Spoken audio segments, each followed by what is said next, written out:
the PMP, how to prepare for PMP, and in YouTube, and I found the video of Mr. Saket giving the how PMP preparation occurs, and that interested me, and this is why I was able to I've googled on iZenBridge, and I chose the course that was more applicable for me because I couldn't give a lot of time because I'd be working at sites, and I couldn't attend classroom sessions. This course would be very helpful. I wasn't very active in the forums, to be honest. I didn't post, but I was looking at answers on the form. Many queries I was able to very easily find answers to them. Rough order of magnitude, if I remember, I had so much doubt on it, but in the forms it was very well explained. That was my advantage of it. Now, clarification session, I had a problem with this clarification session where I was always at the site whenever clarification session occurred. So I couldn't actually attend the live. I had attended one session.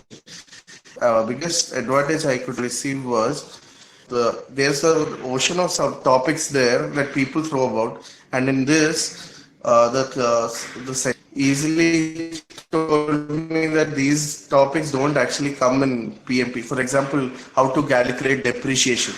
That is something very new. I had a problem with all that. The clarification session helped me to know that that is not a very important thing and that questions wouldn't come. So there were a couple of queries we usually find on the internet, and we get scared on on how to answer. After clarification session is whatever is in PMBOK is actually that more important rather than the total would be applicable for project management, but what is it is in PMBOK, that is more crucial rather than others. I think the assessment section is the most critical part. I did all assess 5 times, and the assessment, and that actually gave me the confidence to do most of the query. If you are able to answer like 70-80% of assessment, I'm sure that you'll easily saying that the 200 question assessment that was available, I had problem because I couldn't sit for 200 sessions.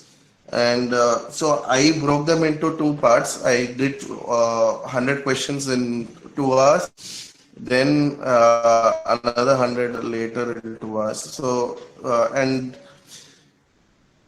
every day I used to do at least the 50 question, 50 random questions I would definitely attempt, and that kept my mind refreshed.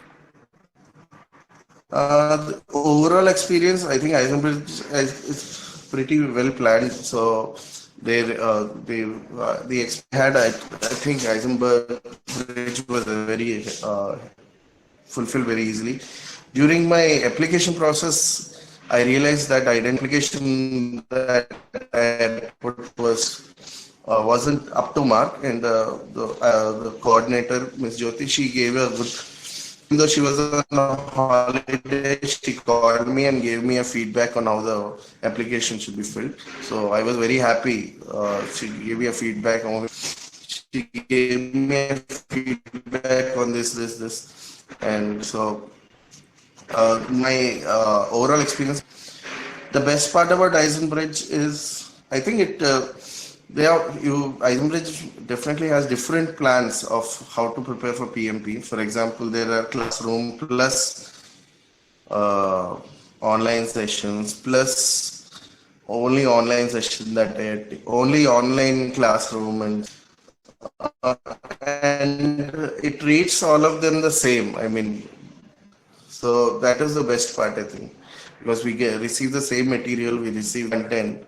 Maybe classroom sessions we didn't attend, but and we have the access to forums.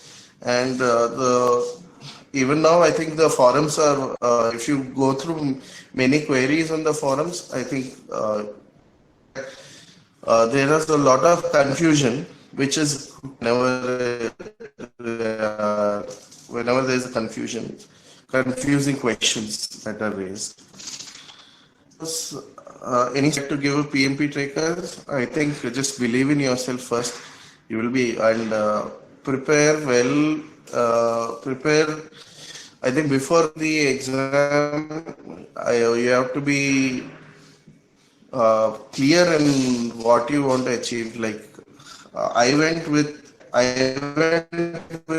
the belief that I won't score P's in all of the processes. I would score. I think because I believed that I would clear it more rather than getting a good score, and I knew I would do it by that, because when I sat for the exam, I felt the questions that came were mostly on the flow of events, like change request, how the change request should go ahead. If there is a change, if there is a request, a change is